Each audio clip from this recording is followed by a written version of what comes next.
We all know someone that just grinds ranked all day trying to win every match like it's grand finals.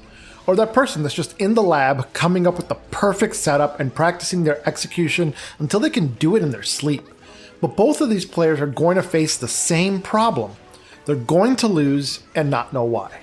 There's a balance to be had when it comes to improvement. You need to play enough to train your execution and decision making, but you also need to reflect on your play and have a game plan and a goal in mind. You need to do both. So let's go over the strengths and weaknesses of each kind of player, because chances are you've been one of these players before. Practice is good and so is experience. Not to mention, playing is just fun in and of itself. When you play a lot, you stacked a ton of experience. You don't need to be told how hard it is to get out of Slayer's mix. You've been there. You've seen the vampiric horrors. And that experience helps your decision making too. You've inevitably tried things against your opponent and see what works and what doesn't work.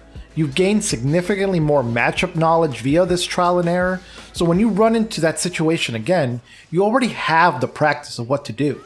These are some of the strengths of playing a lot. No amount of watching videos or reading matchup guides will prepare you more than actually playing the game.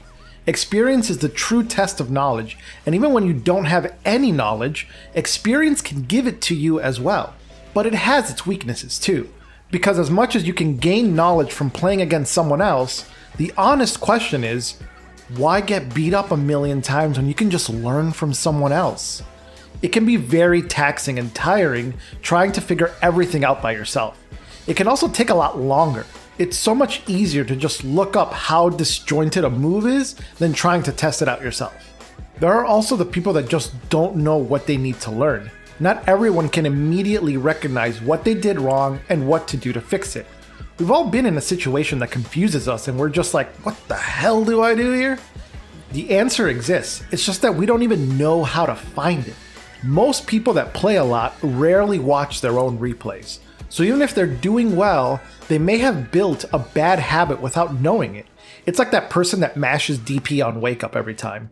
They're good in neutral, so they aren't knocked down super often, but what works at their rank is just slamming that DP input every time. And it can get them destroyed and they never realize it. They probably just think to themselves that their offense wasn't good enough, so they lost.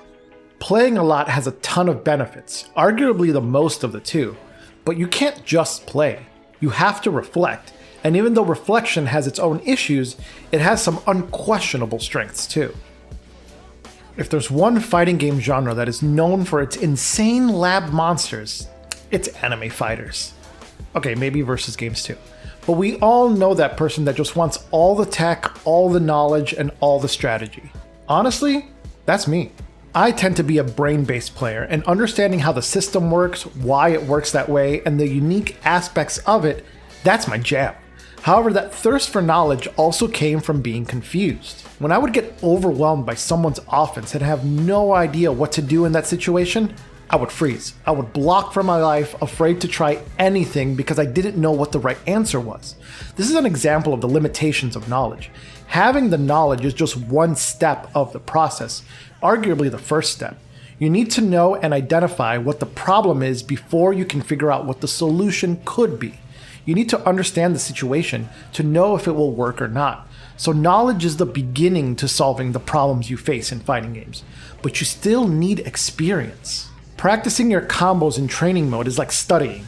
You're putting in reps and trying to stick that info and sequence in your mind so that when you need it, you can recall it. But here's the thing. A match is like a 99-second test. You don't have time to just sit there and slowly recall the information. You need it ASAP. You need to see the situation and immediately act. That's why experience is needed. Without experience, you can't recall the information fast enough. The pressure could make you miss the execution. Perhaps you may even realize that what you practiced isn't as good as you thought. No amount of videos will prepare you to face Ramnathal's sword pressure. You're going to feel that pressure, and it's going to press you into the ground the first time you deal with it. You need to play. You can't have perfect knowledge before you go online. Part of gaining knowledge is trying things out and seeing if it works. But if you don't try, as in play, you'll just be stuck forever. You need to get out there and practice. But remember, you need both. You need to play enough to get the experience, and you need to study enough to know your options. It's the combination of the two that'll keep you moving forward. Hitting a plateau can be you neglecting one side of this equation. So watch yourself. Are you playing enough? Are you reflecting enough? Or are you just going to play it off and say you're bad and never change? Which is it, you casual?